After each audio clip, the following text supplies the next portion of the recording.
मध्य प्रदेश के बड़वानी जिले के अंजड़ यूथ कांग्रेस के प्रदेश वक्ता दीपेश सिंह ठाकुर द्वारा सूचना के तहत नगर परिषद से मांगी गई जानकारी को नगर परिषद सीएमओ द्वारा सत्यता पर जानकारी दी गई है। दीपेश सिंह ठाकुर ने आरोप लगाया कि भाजपा में शामिल हुए पूर्व कांग्रेसी पार्षद ग्यारसी बाई बाबूलाल पाटीदार के परिजनों ने नगर परिषद में अपने पूर्वजों की जमीन से अधिक जमीन का नामांतरण करा लिया।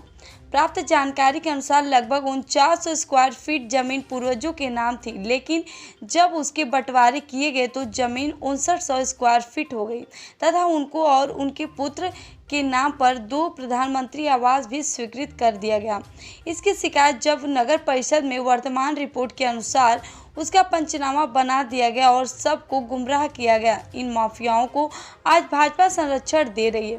नगर परिषद के सीएमओ साहब से पूछा गया कि 2018 से अब तक कितने लोगों ने पट्टे के लिए आवेदन दिया था और अब तक कितने लोगों का पट्टा बनकर तैयार हो गया और कितने लोगों को वितरण कर दिया गया और कितनों का वितरण शेष है। इस पर सीएमओ साहब ने कहा कि 2018 से अब तक 767 लोगों के मकान के पट्टों के लिए आवेदन दिया गया है। अब तक कोई पट्टा नहीं बना।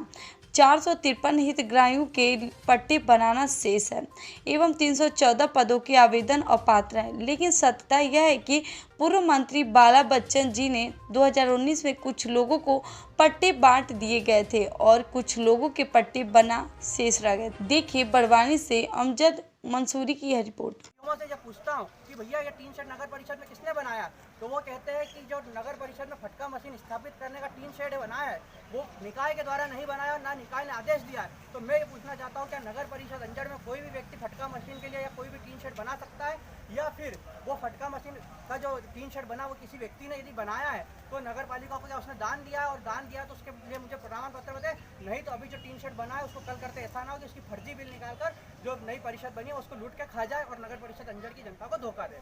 मेरा इन तीनों मुद्दों पर प्रेस कॉन्फ्रेंस करी, मैंने सीएमओ से जवाब दिया, और अब ये जो जवाब जो गलत जानकारी करके इन्होंने जो फर्जी नामांतरण पूर्व पार्षद ग्यारसी बाई जो हमारे वार्ड नंबर 7 की पार्षद थी उसका जो फर्जी नामांतरण किया है, उनके पूर्वज उनके नाम पे हिस्सा कालू है के नाम पे केवल 4900 स्क्वायर फीट जमीन थी जिसका नामांतरण 5 हिस्सों में करा और वो 5900 स्क्वायर फीट हो गई है। काची मोहल्ले जैसी जमीन पर 1000 स्क्वायर फीट का जमीन का बढ़ना कम से कम 10 से 15 लाख रुपए के राजस्व की जो घोटाला होता है और माफिया को पैदा करना है, और ऐसे माफिया रात दिन कहीं ना कहीं अध्यक्ष प्रतिनिधि के संरक्षण में गलत जो नए अध्यक्ष बने उनके प्रतिनिधि के संरक्षण में गली गली घूमते हैं, बात करते हैं। मेरा वर्तमान अध्यक्ष जो जिनके पास चार्ज है उनसे भी निवेदन है कि आप जो पिछली बार सवाल उठाते थे, आंदोलन करते थे, धरने पे बैठते थे, क्या आज उनके साथ घूम रहे नगर परिषद के पूर्व पार्षद के परिजन उनके खिलाफ जांच करेंगे, उनके अतिक्रमण को तुड़वाएंगे? और जब हमने आवेदन दिया, नगर परिषद में शिकायत करी कि भैया जो बना है, जो बन रहा है, निर्माण हो रहा है काशी मोहल्ले में गलत हो रहा है,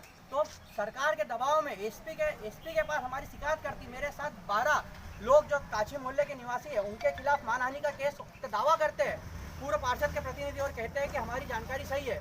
नगर परिषद पंचनामा वर्तमान रिकॉर्ड के हिसाब से बना देते हैं, नगर परिषद पंचनामा जैसे कि जो निर्माण कर रहे हैं वो सही है, लेकिन उनका पिछला रिकॉर्ड चेक नहीं किया जाता। उनके पिछले रिकॉर्ड के अनुसार उनके पूर्वजनों के पास केवल 4900 स्क्वायर फीट जमीन थी जो 5900 हो गई है। ये मेरी बात। सर, आज नगर पालिका के ऊपर कांग्रेस के नेता दीपेश ठाकुर के द्वारा कई आरोप लगाए गए, जिसमें प्रथम बिंदु ये है कि आपके द्वारा जो नामांतरण जो किया गया है पूर्व पार्षद का, उसके अंदर 1000 स्क्वायर फीट की जगह बढ़ा दी गई। इसको लेके आप क्या कहना चाहते हैं? इस संबंध में मुझे आज आवेदन प्राप्त हुआ है ना, तत्कालीन समय में जो नामांतरण हुआ है उसकी विस्तृत जांच की जाएगी।